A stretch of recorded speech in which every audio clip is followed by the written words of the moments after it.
Anda memelihara semangat ya, itu penting, apalagi ini sudah 4 tahun. Itu keren Cadas ini ya, karena itu tetap semangat walaupun politik lagi lesu ya, terutama pada bulan Mei kemarin. Barangkali dampak dari kalahnya Anies luar biasa ya, tetapi hidup harus tetap bersemangat, itu yang harus kita camkan dalam hati kita ya. Nah, ini dalam rangka bersemangat ini saya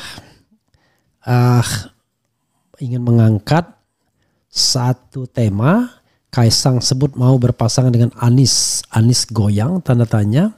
Begini, memang itu sering antara serius dan tidak, kita tidak tahu. Tapi dalam politik itu candaan itu bisa jadi hal yang serius. Kenapa? Ini nanti ada rasionalitasnya kenapa Kaisang tertarik sama Anies.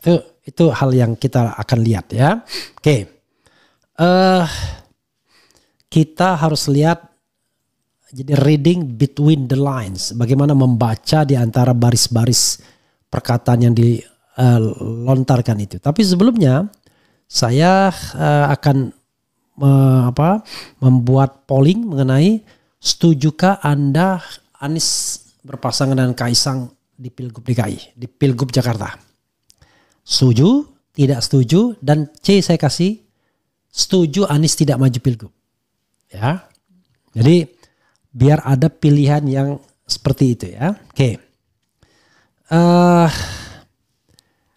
Kita bacakan dulu beritanya. Ini ada beritanya, tidak ngarang-ngarang ya. Soal Kaisang, dan juga saya mendengarkan di acara TV mana yang dia talk show-nya luar biasa ya. Coba kita bacakan. Dipromosikan Gerindra, Kaisang pilih duet dengan Anies Baswedan. Sebagaimana diberitakan fifa.co.id ya. Kita bacakan.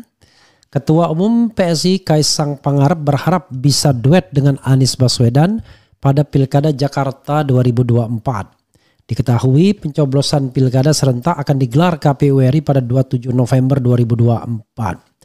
Kalau disuruh pilih Jakarta, mungkin duet sama Pak Anies sih ya, kata Kaisang dikutip dari kanal YouTube Kaisang Pangarep by GK Hebat pada Senin 3 Juni 2024. Lantas Kaisang menjelaskan kenapa ingin maju Pilgub Jakarta. Saat ini Kaisang menyebut sebagai Ketua Umum Partai Solidaritas Indonesia yang cakupnya seluruh Indonesia. Posisiku sekarang adalah Ketua Umum Partai, berarti aku ngurus 38 provinsi di seluruh Indonesia. Kalau aku jadi wali kota Solo, aku ngurus 5 kecamatan. 5 kecamatan di mana itu isinya 600.000 orang. Kan PSI lebih dari itu, kata Kaisang. Putra bungsu Presiden Jokowi itu pun menegaskan keinginannya untuk maju di Pilkada Jakarta lantaran PSI memiliki kekuatan kursi yang cukup banyak di DPRD, yakni 8. 8 itu sih sebenarnya kecil juga ya. Karena memang rata-rata yang satu-satu cuma P3 dan Perindo ya. Yang lainnya 8 terkecil, ada 8, ada yang 10, ada yang 15, ada yang 17, seperti itulah ya. Ya kalau Pak Anies mau, kan posisinya Pak Anies belum ada partai, sedangkan aku di Jakarta ada 8 kursi, bisa maju kalau mau, kata Kaisang. Isu Kaisang ingin maju sebagai cagup dan calon wakil cawagup terus mencuat pasca MA mengabulkan gugatan yang mengubah persyaratan batas usia calon kepala daerah. Sebelumnya diberitakan Ketua Harian DPP Partai Gerindra Sufmi Dasko Ahmad mengunggah foto Wakil Ketua Umum Partai Gerindra Budia Satrio Jiwandono bersanding dengan Ketua Umum PSI Kaisang Pangarep di Instagram pribadinya. Pada postingan tersebut ditulisnya bahwa Budi sebagai Cagup DKI Jakarta dan Kaisang sebagai Cagup DKI Jakarta. Di atasnya juga tertulis For Jakarta 2024 lengkap dengan logo pemerintah Provinsi DKI Jakarta dan latar belakang Monas. Dalam unggahan yang sama, Wakil Ketua DPR itu pun turut mengetek akun pasangan Raffi Ahmad dan Nagita Slavina. Dikonfirmasi perihal ini, Ketua DPP PSI DKI Jakarta Elva Farhi Kolbina merespons positif unggahan Dasko. Luar biasa ya. Terkait postingan Pak Sufmi Dasko tersebut, menurut saya ini hal yang menarik ya, kata Elva. Elva lebih jauh menuturkan saat ini pihaknya memang menugaskan kepada Des Pilkada Jakarta untuk menjaring sebanyak-banyaknya kandidat yang kompeten dan mempunyai visi dan misi yang sama dengan PSI. Oke, sahabat sekalian ya. Kita bahas satu-satu. Gini. Kita bahas dulu soal Anies dan Kaisang ini yang paling penting ya. Nanti putusan MK kan sudah saya bahas ya. Putusan MA. Kira-kira mau nggak Anies ya? Atau Anda yang pendukung Anies kira-kira mau nggak? Kira-kira Kaisang serius nggak? Begini ya. Kita tahu bahwa pilkada itu akan menghadapi 2 fase yang berbeda. Pendaftarannya berakhir pada bulan Agustus. Oke, itu pendaftarannya. Oke. Sementara pemilihannya pada tanggal 27 November. Pada pendaftaran Jokowi masih berkuasa. Ya, can do everything, bisa melakukan apapun. Tapi jangan lupa, begitu dia pemilihan tanggal 27 November, Jokowi tidak lagi berkuasa. Rasanya tidak mungkin lagi dia bisa menggerakkan aparat, bisa bansos dan lain sebagainya. Memang bansos akan digelontorkan lagi konon mulai dari Agustus, September, Oktober sampai kondisi November nanti. Paling tidak sampai Oktober atau sampai November komitmennya.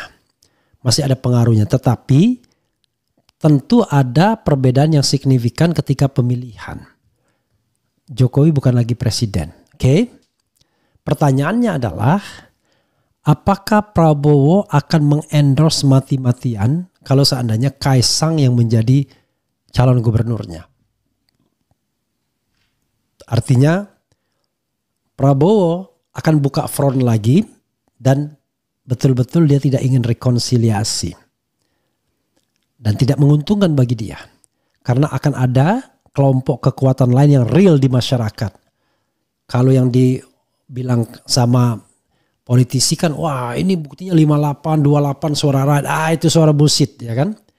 Kalau kita lihat suara real di masyarakat belum tentu. Apalagi masyarakat Jakarta. Coba banyak-banyakan militan-militannya. Ya. Mana yang bisa bergerak tanpa bayaran, mana yang bergerak hanya karena dibayar. Apalagi bayaran untuk para preman misalnya. Ini kan real di lapangan. Nah yang real di lapangan itu adalah masa Anies Baswedan. Apalagi di Jakarta. Real di lapangan. Masa Anies. Masa yang bekerja tanpa digerakkan. Bekerja tanpa digerakkan. Oke. Kemarin sudah deklarasi misalnya. Kan problem Anies adalah problem elit. Bukan problem massa. Massa tidak masalah tapi elit yang bermasalah. Apalagi elit yang berusaha menggagalkan dia. Oke. Intinya adalah kalau Prabowo tidak menggunakan kekuasaannya untuk menjegal Anies, maka Anies menjadi calon potensial untuk menang. Karena itu siapa yang tidak tertarik untuk dijadikan atau menggandeng Anies atau digandeng Anies sebagai wakil gubernurnya. Nah disinilah perhitungan Kaisang. Karena begini. Kalau Jokowi tidak lagi berkuasa, apakah Prabowo mau sharing power dengan Jokowi? Enggak. Karena watak kekuasaan itu tidak mau dia membagi kekuasaannya. Sekarang Prabowo mau bagi kekuasaan dengan Jokowi karena de facto de jure Jokowi masih presiden. Karena itu dia biarkan. Tapi begitu Jokowi secara de facto dan de jure tidak lagi presiden, maka disitulah semua kekuasaan akan beralih ke tangan Prabowo. Dan tidak menyisakan Jokowi apalagi apalagi Gibran. Yakin itu saya, itu analisis. Tidak, kita kan harus menganalisis secara cerdas, jangan menganalisis menurut penataran P4.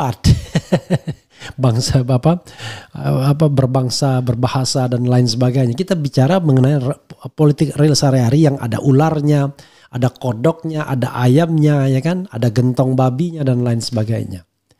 Nah, karena itu tidak akan berbagi, dia akan ditinggalkan. No nothing. Sekarang dia masih berleha-leha, para artis masih memuja-muja dia, tapi nanti para artis akan berbelok dan semua akan terserap ke Prabowo. Itulah sebabnya yang dimunculkan adalah Budi Satrio Djiwandono, bukan Kaisang yang menjadi calon presidennya. Budi Satrio calon gubernur dan wakilnya Kaisang. Itu aja ya. Itu saja sudah menunjukkan bahwa bagaimana orang lebih menempatkan terah Prabowo nomor 1 dibandingkan terah Jokowi. Kan begitu. Itu saja. Lalu siapa yang bekerja di balik ini semua, ada permohonan judicial review? Kita tidak tahu. Karena mereka berusaha membuat Prabowo dan Jokowi senantiasa bersatu untuk memenangkan pertarungan secara gentong babi seperti kemarin. Oke, nah karena itu dalam benak saya, kalau seandainya tidak ada lagi kekuasaan istana yang mempengaruhi pemilihan, maka peluang Anies menang besar. Jadi dalam konteks ini tidak salah kalau Kaisang ingin digandeng Anies Baswedan instead of misalnya digandeng Budi Satrio dan lain sebagainya. Tetapi kalau Prabowo ingin memenangkan pemilihan segentong-gentongnya sebabi-babinya, maka dia akan lakukan seperti Pilpres 2024. Tetapi dia ya mudah-mudahan tidak sama bohongnya mengatakan Budi Satrio Djiwandono tidak maju, diperintahkan tidak maju. Artinya kelakuan Prabowo sedikit berbeda dengan kelakuan Jokowi yang suka mendorong terahnya keluarganya. Kita nggak tahu, jangan-jangan dia disuruh anaknya lagi misalnya siapa namanya Adit dia itu. Kita nggak tahu. Tapi intinya adalah dia sudah mengatakan jangan, Budi Satrio Djiwandono yang ganteng itu lebih baik di DPR saja. Artinya dia tidak tertarik untuk melanggengkan politik dinasti. Ya. Lalu apa nanti langkah Gerindra ke depan? Kita lihat Gerindra akan berhadapan dengan apa? Apakah polanya koalisi Prabowo akan berhadapan dengan koalisi Megawati misalnya? Dan koalisi Megawati mencalonkan Anies plus PKS misalnya. Lalu koalisi Prabowo mencalonkan siapapun yang bisa mengalahkan Anies. Atau dari terah Prabowo, kita tidak tahu. Misalnya Ridwan Kamil yang didorong. Ini menurut saya menjadi pemikiran.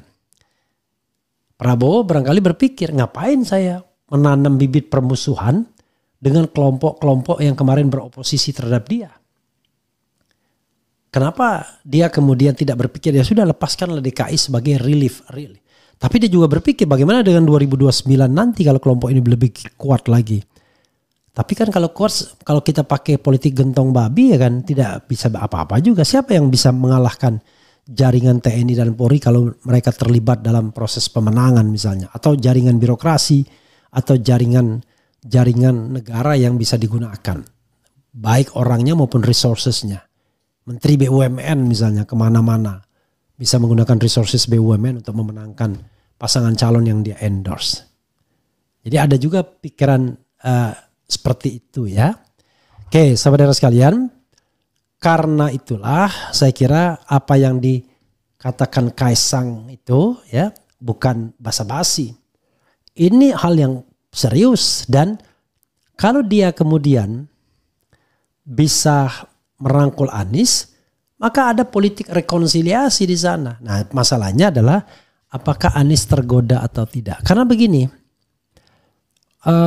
tadi ya salah seorang kader PSI mengatakan nggak mungkin lah ya kita sama kelompok Anies karena Anies kan konservatif kanan. Kalau kita sebaliknya, loh berarti PSI konservatif kiri. Kalau konservatif kiri